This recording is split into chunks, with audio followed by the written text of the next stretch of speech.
1, 2, 3.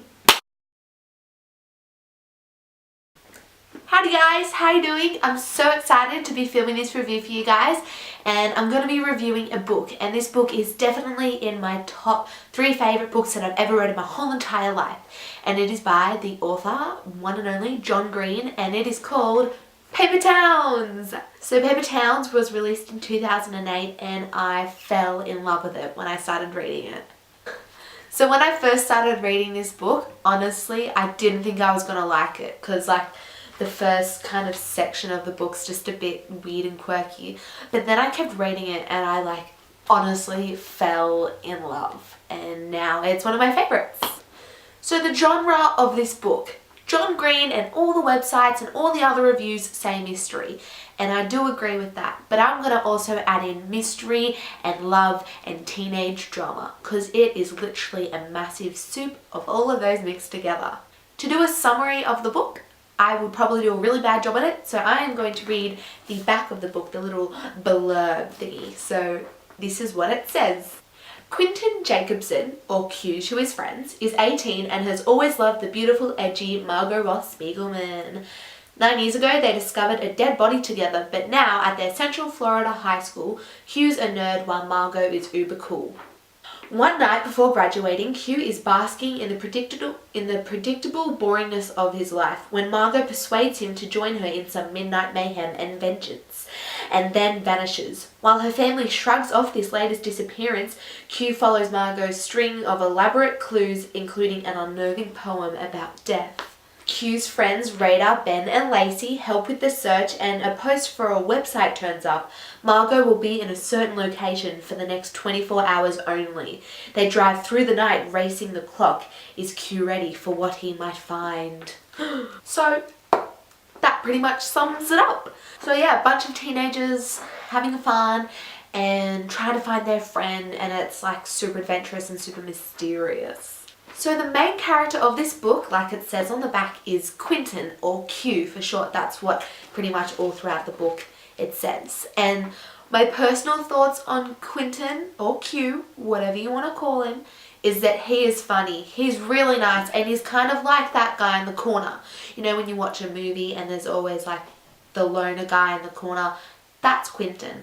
But he's super funny, and the way he thinks is just so clever, and I love him, and he ties the book together. He's like the glue in between the pages. And the book is written from Q's perspective, which makes the book so great because Q's mindset is really quirky and really odd, and that's what makes the book awesome. So when you read a book, you tend to relate to one character. In this book, I relate to a little part of all of the characters. So it's little different quirks of the characters' personalities. Like Ben is super crazy and I'm super crazy, and it was just all the different characters mixed together makes me.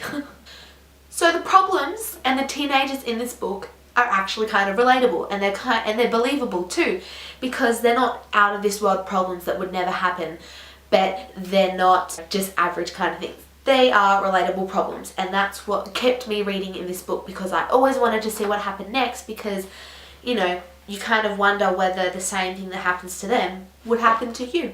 The problems that they face totally happen in schools these days, like the whole popularity thing and bullying and love, crushes, all the gossipy drama stuff in this book and in real life. Props to John Green for that. So one thing that's really awesome about this book is that the characters do change throughout it. So from the beginning of the book to the end, you kind of notice them changing.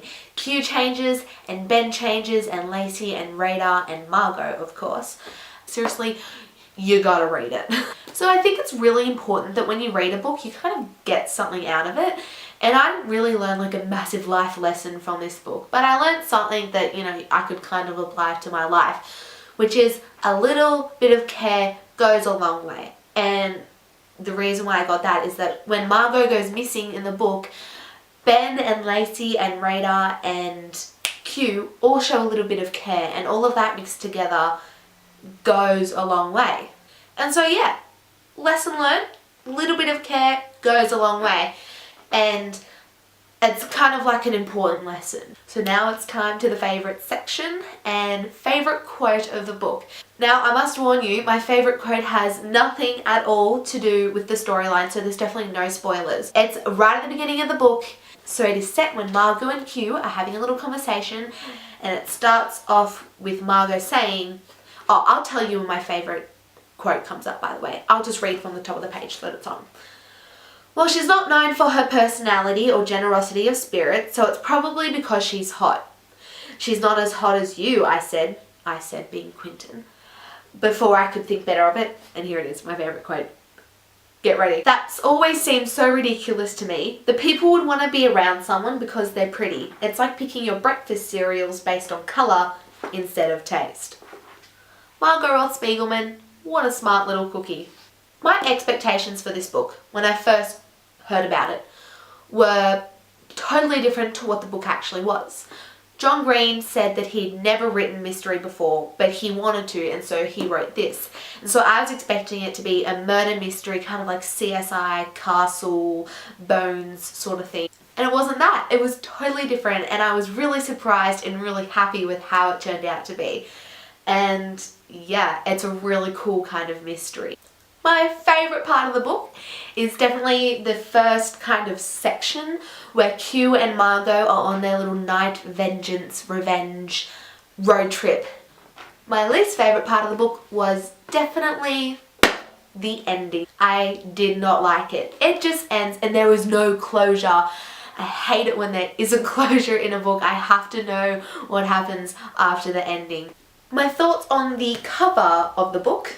2 thumbs up. When you open it up, what? It forms the card. So I would definitely recommend this book to a very mature 14-year-old to a young at heart 30-year-old. And I give this book a 4.5 out of 5. Paper towns, woo!